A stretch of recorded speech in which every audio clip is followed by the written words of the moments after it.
ক্যাম্পাসের অবস্থা আসলে আজকে তো শেষ দিন। আমরা এই গত কয়েকদিনে আমরা বিভিন্ন ডিপার্টমেন্টে রিচ করছি, বিভিন্ন হলগুলোতে রিচ করেছি। আজকে শেষ দিন যেহেতু আজকে একটু প্রেশার বেশি, মানুষজনও বেশি, সবার সাথে দেখা করছি, পৌঁছাচ্ছি, সবার কাছে পৌঁছানোর চেষ্টা করছি। শেষ দিন হিসেবে দেখছি বিভিন্ন কেন্দ্রগুলোতে মানুষজনের একটু ভিড়, সবার কাছে পৌঁছানো আসলে পসিবল না। আমরা ডিপার্টমেন্টে যারা আমাদের ক্লোজ সিনিয়র জুনিয়র আছে তাদেরকে ভাগ ভাগ করে একটু সবাইকে সবার কাছে পৌঁছানোর চেষ্টা করছি আর কি। কোনো অভিযোগ বা শঙ্কা আছে নির্বাচন নিয়ে? অভিযোগ না, গতকাল বিশ্ববিদ্যালয়ের আমাদের যে চিফ ইলেকশন কমিশনার উনি আমাদের আগামী 15 তারিখের জন্য আমাদের চট্টগ্রাম শহর থেকে 5টি বাসের ব্যবস্থা করেছেন।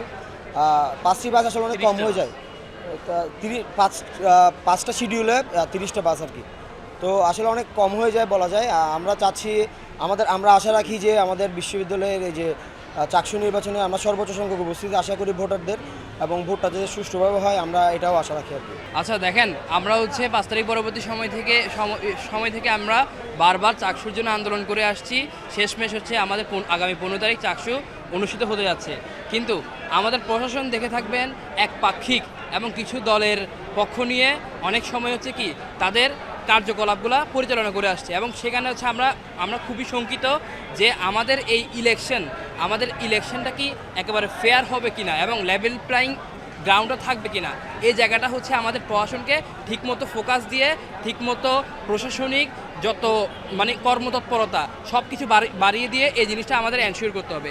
দ্বিতীয় যে বিষয়টা আমার বলার থাকবে, আমার যারা প্রার্থী আছে এবং যারা আমাদের ভোটার আছে তাদের যে আপনারা মানুষ দেখে, আপনাদের প্রার্থী দেখে এবং তাদের যোগ্যতা দেখে ভোট দিবেন। আপনারা একটা দল কানা না হয়ে, কারণ আপনারা একটা বিশ্ববিদ্যালয়ে পড়েন, আপনারা বাংলাদেশের সেরা 4টা বিশ্ববিদ্যালয়ের মধ্যে একটা, তার মানে আপনারা বাংলাদেশের সেরা বুদ্ধিভিত্তিক মাথাগোড়ার মধ্যে একটা।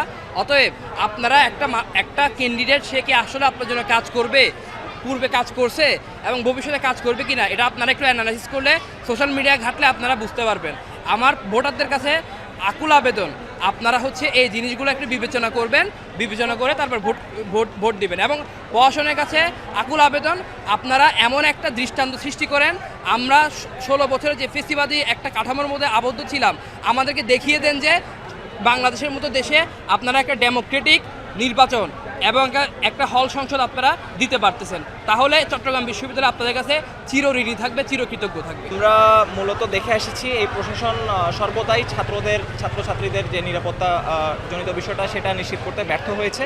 তো আমরা সেই হিসেবে 15 তারিখ অর্থাৎ নির্বাচনের দিনেও এখন আমরা পুরোপুরি শঙ্কামুক্ত নই।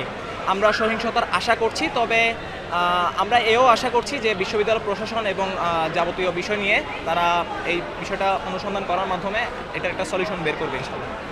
আর আপনাদের এই যে নির্বাচনের ব্যালট বাক্স তো ওএমআর করা হচ্ছে, ডিজিটাল স্ক্রিনে দেখানো হবে ভোট গণনা, এবং একই সাথে 5টা অনুষদকে ভোট কেন্দ্র হিসেবে ঘোষণা করা হয়েছে। এই জায়গাগুলোতে আপনাদের কোনো পরামর্শ বা অভিযোগ আছে কিনা? পরামর্শ বলতে আমরা চাচ্ছিলাম যাতে ভোট কেন্দ্রগুলো আরেকটু সহজলভ্য করে যদি দেওয়া যেত তাহলে আরও ভালো হতো। তাছাড়া যেই ডিজিটালাইজ সিস্টেমটা, ওএমআর সিস্টেমটা, এটা যদি আরেকটু আমাদের জন্য সহজলভ্য করে দেওয়া যেত, মানে শিক্ষার্থীরা যাতে সব দিক থেকে একদম ফ্রি থাকতো, যে তারা কোনো ধরনের এই সংজ্ঞা থাকতো না যে নির্বাচনে কোনো ধরনের কারচুপি হচ্ছে অথবা এই বিষয়গুলো, সেই বিষয়গুলোতে প্রশাসনের আরেকটু জোরদার অবস্থান আমরা আশা করছিলাম। তারপরে আমরা মোটামুটি নিশ্চিত যে একটা সুস্থ নির্বাচন আমরা এবার পেতে যাচ্ছি। ভোট দেওয়ার পদ্ধতিটা নিয়ে প্রশাসন যদি আগে একটা ডেমো করতো তাহলে কি এটা ভালো হয় কিনা? জি, অবশ্যই এটা ভালো হতো। প্রশাসন মূলত কারোর সঙ্গে আলাপ আলোচনা না করেই এই পদ্ধতিটি গ্রহণ করেছে বলে আমরা মনে করছি। যদি তারা আমাদের থেকে কোনো ধরনের পরামর্শ অথবা সাজেশন নিত তবে বিষয়টি আরও একটু ভালো হতো বলে আশা করছি আর কি।